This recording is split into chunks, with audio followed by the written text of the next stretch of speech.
Welcome back to Cracking the Cryptic, and we are celebrating Arctan's boyfriend Jake's birthday today. Now, it was Jake's birthday yesterday, and we did know that, but yesterday we were celebrating the birthday of Ard van de Wetering, and it was his 80th, and we celebrated it in both videos, but, well, I'm not saying that Ard takes precedence over Jake, but maybe I am saying that. Anyway, he did, and today we're going to catch up and look at the puzzle that Arctan created for Jake, called You Know How I Roll. Now, Arctan is clearly a fan of not using capital letters, as indeed are quite a lot of people who send us, well, no, it's the pseudonyms that very, very often come without a capital letter, and we normally restore it just as a mark of respect, but not for some pseudonyms like GDC, who seem to be just 3 letters in all small caps. Anyway, I have restored all of the capital letters that I feel were missing from the rule set and the title. And when you try the puzzle, I hope you will see that. This is called You Know How I Roll by Arctan. I'll go through the rules in a moment. Now, we are streaming tomorrow. Do join us. And it is a Sudoku stream of a sort. Memrister got a whole huge swathe of the Sudoku community to create a joint puzzle that everybody was given a little bit of a grid and a lack of restrictions, and they all got a 6x6 grid to complete. And the puzzle ended up being called CATALOGUE Pillar. I think it's the second such, good Lord, it's the second such CATALOGUE Pillar that has been created. And we are going to start it, I guess, tomorrow, see how we get on. I'm not 100% convinced how well it's going to show on the screen, but anyway, it's a whole bunch of connected 6x6 Sudoku puzzles. I have not looked at them, but it's a brilliant idea, and it gives us the chance to cover it in a stream. We're going to do that, and if you contributed to it, you might want to watch and see when we get to your puzzle, and if you didn't, you might want to watch and just see what's going on. That'll be 10 p.m. our time tomorrow evening, Monday evening, and we've also got some content on Patreon that might interest you. We've got Lake's incredible Roggen puzzle called something like Matty didn't call because he had the Roggen number. That takes Simon a couple of hours to solve, and it's great fun watching that. There's my attempted solve of the Times Monthly Club Special crossword. That is now on Patreon as well. My latest connections video is up there with just an embarrassment for me in not knowing which state is the Sooner state. And I'm sure you know if you're American, but I didn't know. And I should have done because I've heard it.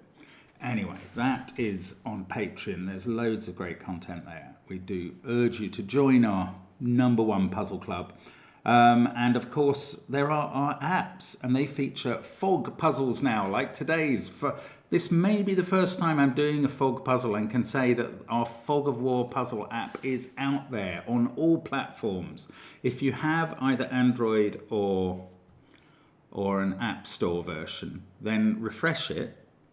What I mean is, you go to the CTC app, the main CTC app that they've forced us to use to release all future purchases on, and you refresh it, and then you will be able to get the Fog of War app, which I think is due to be 50 puzzles in total. 30 are already out there, and it's getting great reviews from people who've written to us on the App Store.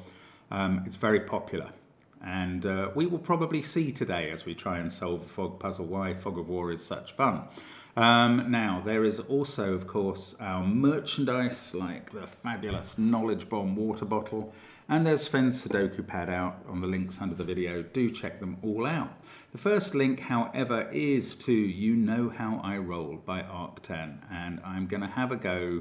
Well, I'm going to tell you the rules, and then I'm going to have a go at the puzzles. So the rules are as follows. Normal Sudoku rules apply. 1 to 9 will go in every row, every column, and every 3x3 box. Digits separated by a V, sum to 5. Digits separated by a white dot, we can't see any, but let's imagine there was one between those two cells, are consecutive. So if there was a white dot there, you could have a 3 and a 2. Digits separated by a black dot are in a 1:2 ratio. So these could be 2 and 4, for instance.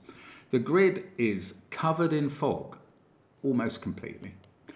Placing correct digits will clear the fog. And that means there is a linear path. You mustn't guess in this, because if you guess right, that will clear the fog and you'll see what's underneath it, and that's not fair. So please don't guess. There will be a path by which you can work out one or more digits for definite and fill them in. That is the way that fog works. Definitely in the app it works that way. Right, I am going to restart the clock and say, let's get cracking with Arctan's puzzle. I do not know how Arctan rolls, but I do know these digits are all on a V. And therefore they are 1, 2, 3, and 4. They have to be less than 5. I mean, that's one way of looking at it, to be in a pair that adds up to 5. Now that is the 1, 2, 3, 4 for this region. Yes, okay, so we can fill in this digit. If my name was pencil mark, I might pencil mark all of these cells with the remaining digits that can go in this region. Now what I was planning to do was to take 3s out of those cells because they can't be on the black dot. But I think all of this is unnecessary. I think all you have to do is think about this cell and what it can be. Well, it can't be 5, 7, or 9 on a black dot. So it's down to 6 or 8. And if it was 6, that would be 3, and this couldn't be filled at all, only with 1.5 or 6 again. So that is an 8, and that will clear some fog for us. Well, it clears a bit, but actually it sorts out this cell. Again, what we just learned is if you're on a black dot, the only available digits are 1, 2, 3, 4, 6, and 8. Now, in box 1, 1, 2, 3, 4 are there, and that's 8. This must be a 6. And that keeps clearing fog, telling me we're right. The digit on the other side of the black dot must be a 3. Oh, from the 8, let's do this first. I was just going to say, well, first of all, let's say that's a 1-4 pair. Because the 3 having been used in the box means that's not a 3-2 pair. But this is going to resolve which of those digits is there. Because 8 on the black dot goes with 4. On the black dot, that goes with 2. I think I guessed that was a 2-4 pair. Anyway, this is a 3, and that's 3 in the corner. That's 3 in the spot. Light losing its religion. So the V's have told me which way round the 3 and the 1 went. The 4 tells me that this is a 1, and that will clear more fog and reveal nothing. But that 4 is going to have to connect to a 5 below. And now we get another white dot looming through the fog here. Also, we can place 5 in box 1, and we can work out that the remaining digits in column 3 are 1, 2, and 8. Well, the ones that go on the white dot are 1 and 2 there. So that's an 8 at the bottom. That's on a black dot, and we can put 4 on it, and 2, and 1. And this is a very fast start to a fog of war puzzle. Thank you, Arctan. Now, this digit is in a box, and it has to be under 5 again because it's on a V. But the 1, 2, 4 have already gone in that box. So that's a 3 chumming with a 2. This white dot, don't know. Doesn't involve any low digits, obviously. That 2 is looking back at these cells. This black dot in the bottom row, that is a 3, 6 pair. The other digits in the bottom row are 5, 7, and 9. Have I missed some Sudoku back here? These are from 6, 7, and 9. This white pair, the even digit on it, on this white dot, there's always an odd and an even on any white dot. The even digit here is either 8 or it could be a 4 with a 5. So, not sure. 2 and 8 must be in these cells.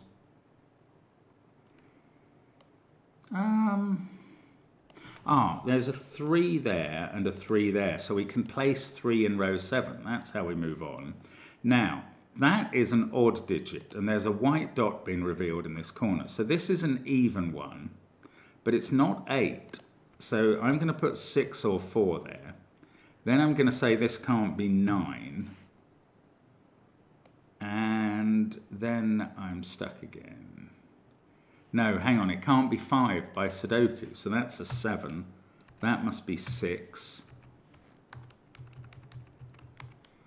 Then we've got a 4 we can place in box 7. It's not clearing fog because we've cleared all the fog in that area. That's a 298 triple. There's no 9 in those cells. I didn't feel like it was giving me anything else again here. So I'm not able to make my way out of this box into here or into there. So we've got to look along these rows, I think. Now, no, that hasn't changed. The even digit here is 6 or 8. The even digit here is 4 or 8. We've placed all the 2s. We've got a 1 to place somewhere here. I can't identify that in the fog. 4 and 4. So by Sudoku there's a 4 here. So now it's a 4-5 pair because 3 has gone from the row. That's going to sort out 9 and 5 here and not clear any fog. But now this is a 7-8 pair. What have we got to put up here? 5, 6 and 9. So the white dot takes the 5 and 6. This is a 9, and that did clear some fog into a beautiful spot. Now that is really helpful. Okay, first of all, I'm just very quickly going to mark a 178 triple there and fill that in as a 9. That's just tidying up. Then I'm going to look at this cell and tell you that any black dot cell that's part of a sequence of different digits, and these must be, they're all in the same box, its middle digit is always 2 or 4. Because the sequence is either 1, 2, 4 or 2, 4, 8. The 3, 6 family don't have another member, so they can't have a 3-cell sequence. So this is either 1, 2, 4 or 2, 4, 8. Now, this digit is 2 or 4, but its C's are 2, so that's a 4. That's the 8 side of the 4, and that's the 2 side. And look, we get a V peering through the fog. Just what we needed. 1 and 4 have gone in the row, so that's a 2-3 pair. Now 2 and 8 have gone in the row, and that digit is a 9. And the other digits in row 5 are 5, 6, 7. And it feels like I don't have enough information to do any more. Let's try and do some Sudoku work. There's a 9 in one of those 2 cells and one of those 2. There's, well, 4 and 4. There's a 4 in one of these 2. 2 and 2. I don't know, it doesn't feel like I'm going to be able to look into box 2 and reduce anything to 1 cell. But let's just do the work. Let's not shirk the work. Oh yes, 3 in this box is placed. Now, again, 3's in one of 2 cells in box 2. 3, 4, 2, 8. 1 is in one of those 2 cells in row, well, in box 5. And then one of those 3 in box 6. Oh, 2 is looking at the V. Right, there we go. 3 there, 2 there. I was wondering, oh look, we get a tiny little bit of V cleared here. Now, because 3 and 2 are both seeing that cell, that can't be 2 or 3. So that's 1 or 4, and this is a 1-4 pair on the V. I mean, it must be a V. That was the only thing specified apart from dots in a preamble in the rule set. So 1 and 4 are looking at that cell. That's a 5. That clears all the fog down here. That can't be 5 now. That can't be 1 because of this 1-4 pair, nor can that cell. And we're still not done. I mean, I thought this puzzle was playing very easy at the beginning, but it's got a little stiffer, the challenge, as we've gone along. That's nice. And I think there's more Sudoku to do at this point. Simon would hate it, wouldn't he? Well, this is a 1, 6, 7, 9 quad. Right, I can see that, because these digits in this row can't be 2, 4, 3, 5 or 8. They're from 1, 6, 7, 9. This one, we have fully pencil marked that as 6 or 7. So this is a 1, 6, 7, 9 quad. That's a 3, 2 pair, and this digit must be 4. Oh, the other way I could have seen that was because I'd pencil marked 1 in one of those two. I didn't notice that. Now, when I put this 1 in, since I can only make that a 5, 8 pair, I think when I put this 1 in, I'm going to get some other helpful information from the fog. Let's see if that's right. No, it's not. It is not right. Oh, goodness. I was really sure that that presumption was correct. What a wally. Ah, no, look, I can now place 2 in the final column. I've got 2 there and 2 there and 2 there. So putting 2 here, still nothing appears under the fog. Maybe it's all Sudoku from here on in and there is nothing else under the fog to come. It just shows I've done a lot of fog puzzles. I've done a lot of preparation for the app, but I still don't know everything about how fog works or what to expect. There's a 3 in one of those 2 cells because of these 2 3s looking into box 3. Then that means this is a 6, and that's another 3 in the corner. That's 3 in the corner. That's 3 in the spotlight, proving its position. Now, 3, has that done anything? 4 is in one of those 2 cells. 1, 2, 3, 4. It's only the low digits that are really revealing where they are. Maybe I'm going to have to pencil mark all of these. Or, no, hang on. 8 is looking down there. That gives me a 7. Now, 8 is in one of those 2 cells in column 6. What are your bets for whether there's going to be anything else in the fog? I just don't know the answer anymore. Oh, 2 is looking at 2 in box. This is the last 2 in the grid, I think. There is a little white dot in the fog. And look, this can't be a 3 anymore. That's a very neat sort of last logical step. If this was a 3, that would have to be 2 or 4, but it sees 2 and 4. So that's not a 3. This is 3. Ah, no, there's more. There's more. There's a trio of white cells. That's become 3 by Sudoku. We didn't reveal anything else. We've just got this triple. Now let's think about that. We're taking 3 digits from 5, 6, 7, 8, 9. And any run of 3 digits, which must be what's implied by the 2 white dots, is going to use 7 in that group of cells. So that cannot be 7 anymore. That's a 9. That's a 7. These are either 5, 6, 7 or 6, 7, 8. And that can't be 8 anymore because it would need a 9 on one side or the other, but we've just put 9 there. So this is 8, and we'll clear the last of the fog. That also resolves this as 4 in column 6, and then we can put the last 4 in the grid. That 8 is not sorting anything else out, but it is placing 8 in row 2 there. Now I can create or complete that sequence of white dots, finish off row 2. I think we're closing in now. 1, 9. This is a 5, 6 pair in the top row. This is 9 and 7. They are done by our old friend Sudoku coming to the party at the 11th hour, as he so often does. 1 and 6 there. That's a 6. That's a 5. That's a 5. That's a 6. We can do 7 and 6 here. Now this central row 1 or row 4, 1, 7 and 9 to place. Straightforward. And then 9 and a 1 to finish. And now we do know how you roll Arctan, and that's excellent. Enjoyed that. And we've solved the puzzle. And happy birthday to Jake. Very approachable tonight. So how you roll is with approachable puzzles, and that's very appropriate. Thank you, Arctan. Thank you for following us. Let us know if you're happy for these puzzles to be occasionally very approachable, because I think it makes it more fun. But there are 1 or 2 like that in the app. Do give it a try. It's great. And join us tomorrow at 11 p.m. our time. That's 6 p.m. US Eastern, I believe. And you can orientate yourself off either British or American time there, or American East Coast time, and we will see you then, I hope. Join us for some amusing chat, and we'll be there tomorrow. Bye for now.